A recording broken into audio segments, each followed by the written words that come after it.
the format, didn't he? Changed the team. Absolutely fantastic.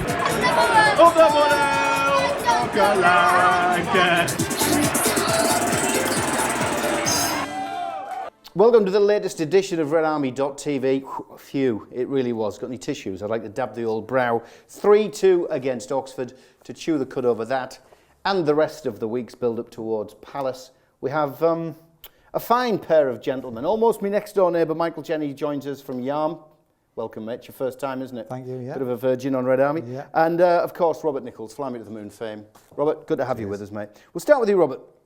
Borough doing it the hard way. I think we're used to that over the decades, aren't we? Or is it always still a bit nervy and squeaky bum time?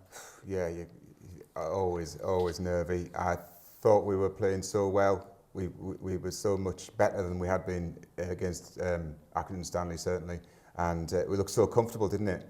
For it all to turn in that minute, just turn. You know, it was like, oh, really nail biting from then on. How about you, Michael? We were together at the Riverside. Game, Thanks to Teesside University. We'll give them a plug. Check in the post, please.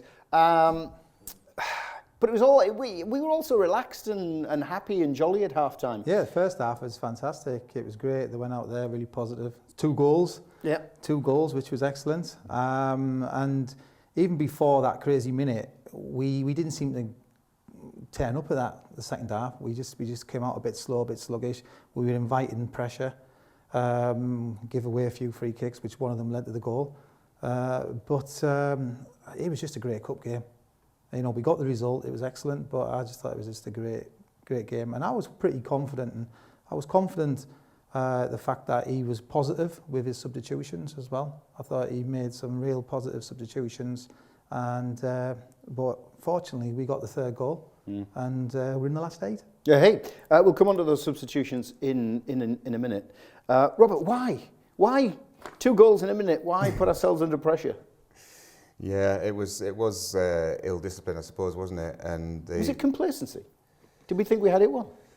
They always say a 2-goal lead is a dangerous lead. Which is a lot of bollocks. I know. I'd rather be 2-0 up than 1-0 up. Yeah, absolutely. But it was proven, wasn't it, in the way that the first goal was a stupid place to give away a foul right in the D with Traore defending in the middle, and then once you conceded that goal, you thought with our experience we would just think to ourselves, well, we're miles on top of this game. We'll just kick on again, but we didn't. We gave the ball away in the middle of the field, and Adam Clayton of all people, you wouldn't expect it of him to give that ball away, and they were throwing men forward in attack at that point. Yeah, and suddenly to be like from 2-0 to 2-2 within a minute, it's like, oh no. Did you think we'd do it? Or were you worried?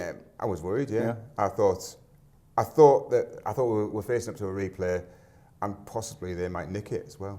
So yeah, I was very relieved at the end. But you were the eternal optimist. Yeah, I was. Yeah, I mean, I said to yourself, I still fancy it. I mean, what probably drove them on is the manager may have said something at half time that we've got now to lose. They had brought 3,500 fans that were made a lot of noise. And it was a decent support, and they supported them well at that point. They were excellent. Yeah. They were excellent, and they got behind them. But it's also raised the Borough fans as well. As I said, it was just a great. For a neutral, it was a great game. But for a typical Borough fan, it was a great game in patches. Now, it wasn't just the 2 goals in a minute, that was the talking point. Substitutions you mentioned on Robert. Yeah. Stuani came on, turned out to be the match winner. Yeah. Thankfully. Yeah. Well done, Ido. But when he came on, a lot of boos. Yeah. I read it as though they were booing the decision to bring Traore off. The boos did continue when Stuani came on, which I thought was just the legacy of the previous boo. Yeah. But Mr. Boo expert here, you think some of them were directed towards Stuani? Oh no, definitely. The people were booing the decision to take Traore off, not booing Traore, because Traore played so well. And then as he goes over and he shakes hands with Stuani, people started booing again, and they booed Stuani coming on. So for me, it was the 2 things, which is pretty disappointing. You should never ever boo your own player coming on. Yeah, I mean, you're relying on him to turn the game, aren't you? How is that going to be a positive in any way anyway? You read it differently? Yeah, I read it as they were just booing the decision that Traore is obviously an attacking-minded player, and we needed to attack to get in the game. We didn't want to replay, so it was like, are we going to win this game? But, fortunately it worked. you know, he got the winner. Fingers He crossed. got the winner. So I seen it as they were booing the decision, but you know, they could have also been booing the other guy who was coming on with him. Social media's been full of it, as I'm sure you'd understand why. There's a post here from Jake Weatherhead. Let me get something straight. So Stuani booed when he comes on today. Out of order as every player wearing the shirt. Should be cheered by every fan. Then he scores the winner and you so-called fans cheer him and sing his name. Get it off your chest, mate. Why don't you? Greg Lunnan sent one through, another post. Well, my thoughts on yesterday's game. These obviously came through on Sunday. AK got it right by the skin of his teeth, but we have bigger fish to fry this season without the chance of injuring key players. Survival tops any cup run. So thank you for that. We've mentioned the fans. We mentioned, and the way Oxford, it was a great support from them, wasn't it? I mean, they had more here than Everton. Mind you, we do restrict Premier League tickets a little bit more. But Borough fans came in for some praise as well from the Oxford fans. Matty S tweeted, and he's an Oxford fan. I knew Middlesbrough had decent fans, but I've now changed my opinion. Bloody brilliant. The best home fans I've witnessed. Hashtag Borough, hashtag MFC, hashtag OUFC. So it's always nice to hear that, isn't it? Certainly is. I think that I'm sure they appreciate the fact that we applauded Oxford off the pitch at the end, which have done it over the years to many times with you show respect to the opposition, don't you? And they did play so well, and they've had such a great cup run. And that's what makes it cup matches so special, that you get that bigger away allocation of 10,000, and they filled it. Accrington Stanley, a much smaller fan base, so there was only about 1,000 of them, wasn't there? But it was a fantastic atmosphere, and great to see such a big crowd for an FA Cup match. We've had 3 home games this season. Now we're going to have the 4th, and had big crowds at all of them, haven't we? Yeah. I think the ticket deals have helped. The ticket deals have been fantastic. I mean, £2 for the under-16 season ticket holder. You tell me another club who does that. Yeah, absolutely. Fantastic. But mind you, it did go up to a £5, didn't it, for the Oxford game? YouGov, polls come out, basically asking 3 words to describe sets of fans. So here you go, Michael. You are principled, reliable, and perfectionist. That's how they sum Borough fans up, apparently. Would you agree with that? At times. Well, we're talking fans. Just before we move on, he was around. He is a big Oxford fan. Do you remember Timmy Mallet of the Mallet fame? Do you remember the old? We remember it. We're all old enough to remember Timmy Mallet. There's some people in this room behind the scenes who are far too young to remember Timmy Mallet. Well, he was tweeting and posting, of course, and he went up on top of the transporter. So I was going to be cheeky and say, hey, look, here's a picture of Timmy Mallet on top of a Middlesbrough tranny.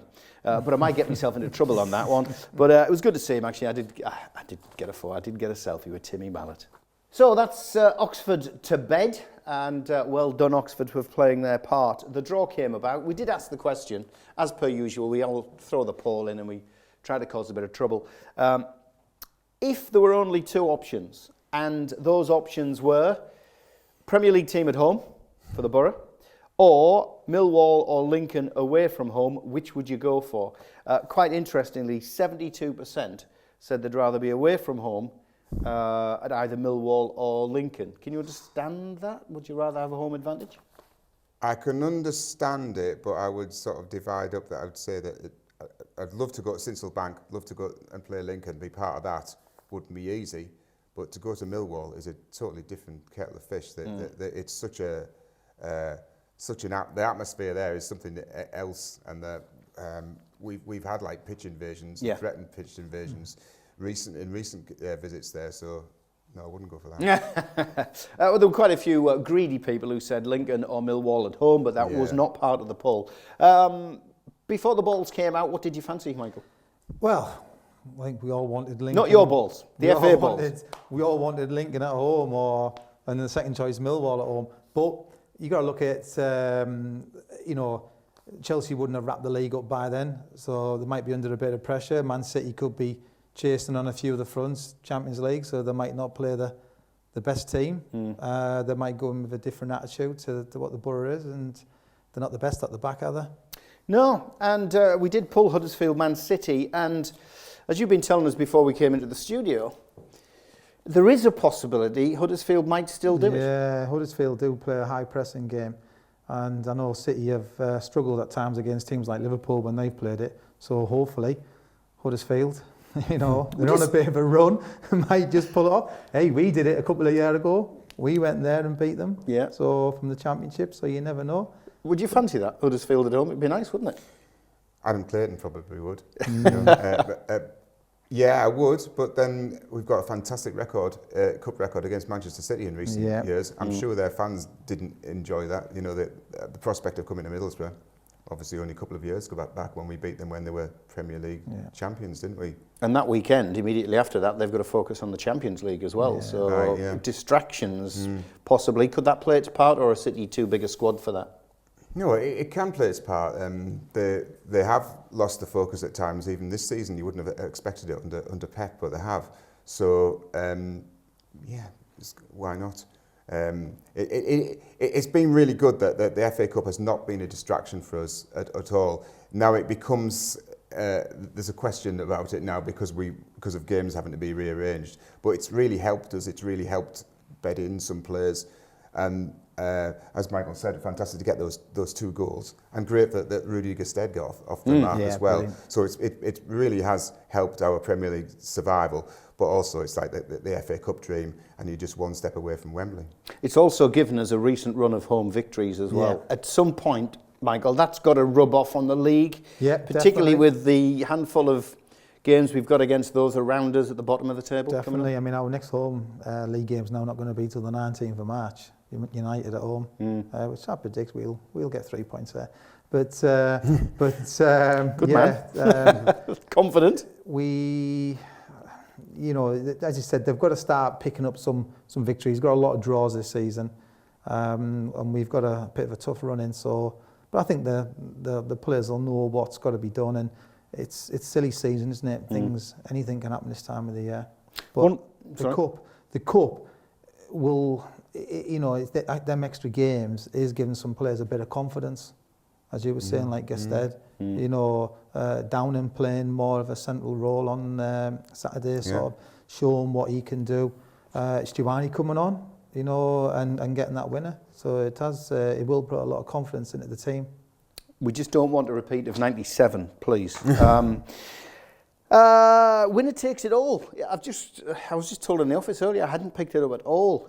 No replays. How's that going to affect things, do you think, against City / Huddersfield? Absolutely. It's so no one can play for a replay, and it's you know that it's all settled on the day, and it does take that bit out of the equation. As I was saying to you about, I thought we were going to end up having to go to Oxford, and so surely as you're coming towards the end of the game, both managers are going to really just go for it, aren't they? You'd think. Well, let's hope it plays into the Borough's hands. We've got to give a birthday shout out. I was supposed to do this last week, but I ended up in hospital. Mark Page. Thanks, Mark. Sat in for me. Have a look at this picture. It's a little bit of an embarrassing picture because it was taken over 20 years ago in a radio station in Malta, and there's some scouser there in a shell suit. Actually, it's me from Middlesbrough. But I've got to say hi to Mike Smith, who celebrated his 70th birthday back on the 12th of this month, so apologies we're a bit late. But fantastic, they came and visited when I was on Calypso FM, whatever it was called, 102 Calypso in Malta, and it was great to see the old photograph and relive those memories. The lad who sent it in is sitting in the chair, you can see on the picture. That's Ian. His brother's Andy's there as well. So basically, happy 70th to Dad. Good to see you in Malta, and it's great to see you with your Borough shirt on. And of course, your personalised registration number. We do like 8ORO. Good lad. So that's a good one. Happy 70th. Right, fly me threads. Thank you for supplying them, Robert. FA Cup or Premier League survival, which one would you take? That's been discussed. What seems to have come out? Well, it's interesting, isn't it? Obviously, the team that did it was Wigan. And a lot of Wigan fans are saying now, and it's a good test, really, because they really did fall from grace after that. And they still would take the FA Cup win because it made history for the club. Yeah. And from that thread, an awful lot of people say the same thing, that winning the FA Cup is something that's there forever. And they know about the lack of the income, etc., and that the club like implodes, but they would go for the FA Cup. Oh, that's interesting. Which one do you go for? Premier League survival? I think European nights. That's what I was just thinking of there. If you could win the cup, I mean, if you come fourth bottom this season, That's not the option. But I'm saying the option is relegation. If you did come fourth bottom and were knocked out in the quarterfinals, no one's going to remember that season. Where if you won the cup, you go down as a FA Cup winner. And even though we were an FA Cup runner-up, he's still wearing his 97 Cup final scarf. Yeah, we like it. We like it. So, and that's memories there. So what would a cup victory do, a cup win do? Well, if we do win the cup and we get into Europe, I'm putting my money on 4 threes, all right? 4 threes, absolutely, yes. yeah. The second thread of the top 5 that's been chatted through on Fly Me. How massive is the Palace game? We'll come on to that, fellas. The back 4 we all want to see for the rest of the season. Interesting one. George Friend fit again. Is he going to come in? Is he not? Is Fabio going to switch?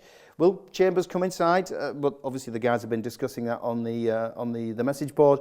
Semi-finals at Wembley. Should they be banned? It might play. I'm a bit of a traditionalist, but yeah, it could play in our hands because we obviously have never won at Wembley. So we're talking about whether we're taking the FA Cup or the Premier League. Well, we'll actually have to win at Wembley, won't we, to get to the cup final? So we'll win at Wembley to get to Wembley. Yeah, yeah. Was last time we won at Villa Park or somewhere like that. I was going to say, well, we did win at Hillsborough, didn't we, on second time of asking. Yes. Thank you to that kind referee, sir. Yeah. And the final point was fans booing Stuani and Negredo when coming on. We've been through that. So that's the top 5 threads. If anybody hasn't heard of Fly Me to the Moon, which I'm sure they have, Robert, how do they get to the message board? Can they just Google? I can never do it, you know. FMTTM. Thanks. The initials of the song. Yeah, brilliant. .com. Okay, not long left. Still plenty to cram into this action-packed RedArmy.tv. I was invited during the week to take part in a relegation debate. A couple of young lads, and it's great to see really young supporters having the initiative to put this online. A couple of Hull City fans contacted, Palace fan, Borough fan. I got that contact, Sunderland fan and a Leicester fan, and said, come on, we need to talk about who's going down. So it lasted an hour. We're not going to put that online, promise you, but we'll take a snippet of a couple of minutes. One question that everybody was asked is, who are your 3 choices for relegation? Let's catch up with the debate. I'm going to ask you guys each the crunch question. Who do you guys think is going down with Sunderland? First up, sorry, I should have said who I'm going to first. Candy, I'm going to you first. All right, you put me on the spot here. I'm going to go with Sunderland. Okay, yeah, Sunderland, obviously. I think joining them will be you guys, Hull.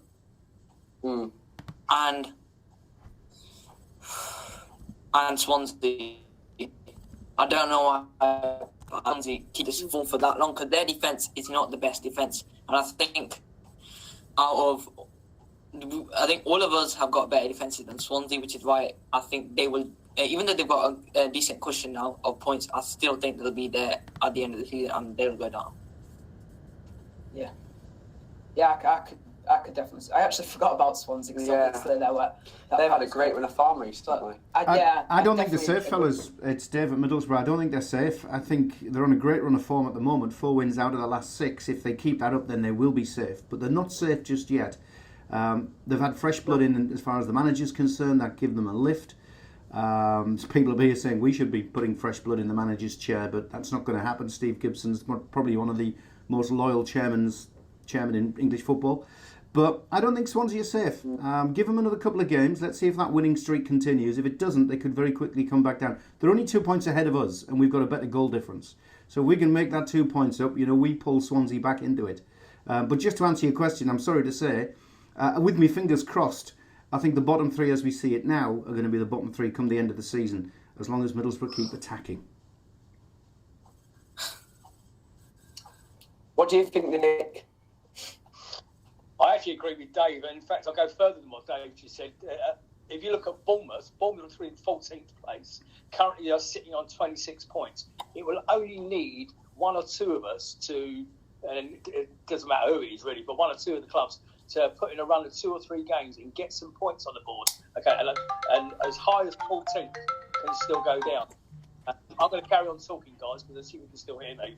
But in answer to your original question, who do I think is going to go? Sunderland and Hull were my favourites at the beginning of the season. At the beginning of the season, I also said Sunderland, Hull, and sorry, Dave, but Borough as well. But looking at our position now, I think it could be Palace could be in amongst that mix. For me, I'll go first. That's okay.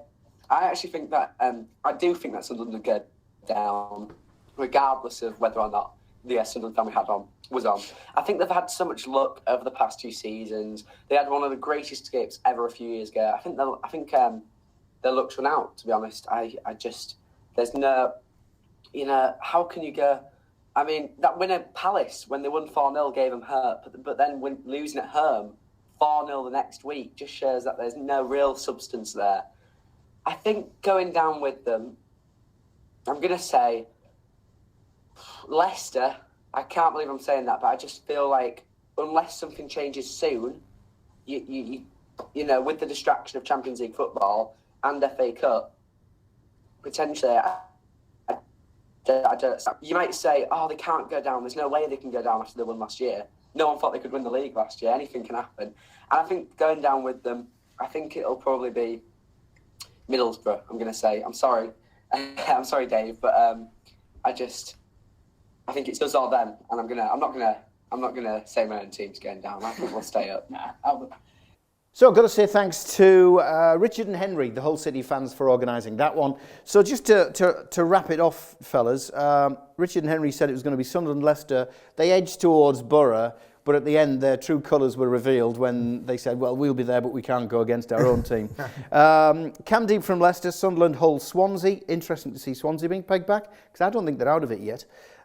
Nick, the Palace fan, said Sunderland, Hull and Palace. Interestingly, the Sky pundits this week have also had their say. This is going to be a long one. Merce said Sunderland, Hull, Leicester. Charlie Nichols, Bournemouth, Hull, Leicester. Phil Thompson, Sunderland, Palace, Hull. Matt Letizia, Sunderland, Palace, Leicester. None of them mentioned the Borough. Yeah. Good. Nice. Who do you think is the 3 going down? I think what we're going to come on to is that the next game, for us, is going to be absolutely crucial. It'll be crucial for Crystal Palace as well. It's we absolutely haven't got to let them win that game. We've got to keep their confidence at rock bottom, especially at home. I think at the moment they're going down and Sunderland are going down. And then if we can get enough points, it could be Bournemouth in the end. Or it could be... I think Nick mentioned that, the Palace fan. He was saying they're not out of it yet. And they're above Swansea at the moment, so it could stretch up to there. The interesting comment that Nick made also in the debate is their season starts this coming weekend. This weekend, yeah. I mean, that's how much importance they're playing on that game. Would you agree with that? Do you think Palace are down if we win? Yeah, they're in serious trouble. I mean, when you think when the beat at the Riverside, they were about 7th in the Premier League then, and it's just all gone wrong for them.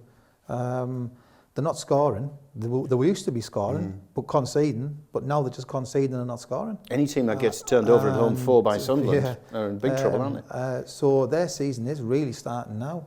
Who's your 3? Who's your 3? Bottom 3? Sunderland, Hull, and if we win Saturday, Palace. But I do agree with the Bournemouth could be dragged into it. Defensively, they just seem to be losing it at the moment. And Leicester are still fighting on different fronts, aren't they? They're 3 fronts, aren't they? Yeah, still playing in the Champions League, and well, they got well and truly knocked out of the FA Cup at Millwall, didn't they? Against 10 men. Yeah. So their confidence is totally shredded. All of these teams that are near the bottom, apart from Middlesbrough, concede goals, don't they? Yeah. We just need to score them. And I really do hope Leicester win the Champions League, because it means that they're going to have distractions for the rest of the season and play a lot more games as well. Interesting one, that, fellas. It would take a brave Borough fan, by the way, to say we're going down. I think after the Everton game, we've seen enough to convince us. That was a turning point for me. We've seen enough to convince us that we can stay up. That was my big concern, the fact that we weren't having a go at teams. Even at home, we weren't putting them under pressure from the off. But you're right. That gave me hope. A few little things to catch up on. Cameron Burton's tweeted about Fabio. Interesting one. I'd have paid 10 to 15 million quid for Fabio. He's fantastic. 2 million is an absolute steal. And we've gone to the dogs. Have a look at these. These are the dogs. Millie the dog is the predictor dog. I've seen this on social media so many times, predicting a 2-0 win over Oxford. Well done, Millie. Unfortunately, though, you've never got one right yet, Millie. Keep barking up the wrong tree, pet, if you're a Millie female. I'm sure you are with a name like that. And I've forgotten to put the fan dog owner's name down. I do apologise, but we'll show the photograph. Nice to see a Borough fan dog in a Borough scarf. Nice. Palace away. We've touched on it. Robert, how important? Oh, yeah. a really important game, and I don't have too many good memories of going to Selhurst Park, either playing Palace or Wimbledon as we did before. So we've got to create some new ones. We've got to keep it tight again, and to win there would be obviously 6 points. People talk about 6 pointers, but it is, isn't it? Because it's 3 points for us, but like it's almost like minus 3 points for them. So to win would be fabulous, and just would really crush them to lose yet another game at home. Where are you going with this one? I think... are you putting as much importance on as everybody else is? Yeah, definitely. I mean, when you think it's their first home game since the 4-0 defeat, the fans will be on edge. They'll know how important it is to them. And if they don't get out to a good start, and I think the Borough will keep it tight and frustrate them. I think the fans could get on the back. They could turn on the team, which will certainly help the Borough. Prediction time. 1-1. You happy with it? Would you be happy with it? I know we all want to win. Would you be happy with it? We all want to win. 1-1. It still keeps that gap, but also we've got that superior goal difference. So really, in effect, we are. So even though it's only 3 points, we're like 4 points, really. You know, because of that goal difference. So, where are you going, Robert? 1-0. I think. Borough. I'm hoping Gaston Ramirez can be the key player for the rest of the season. But we just hope that his head's tuned in.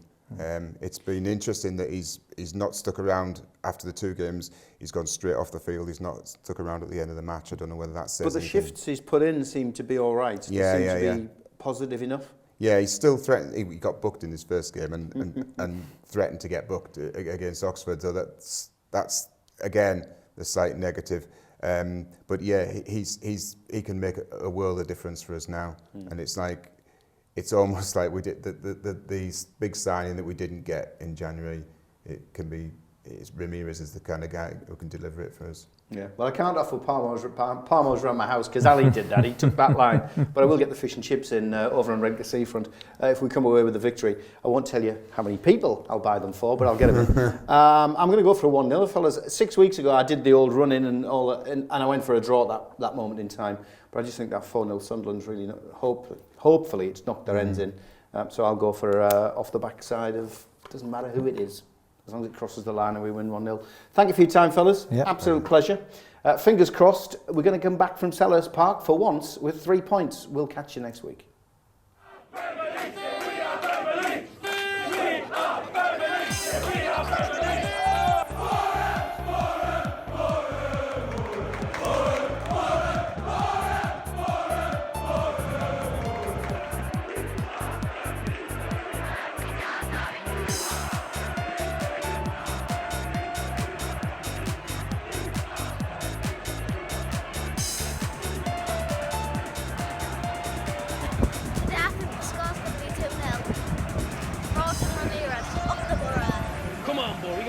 Saturday.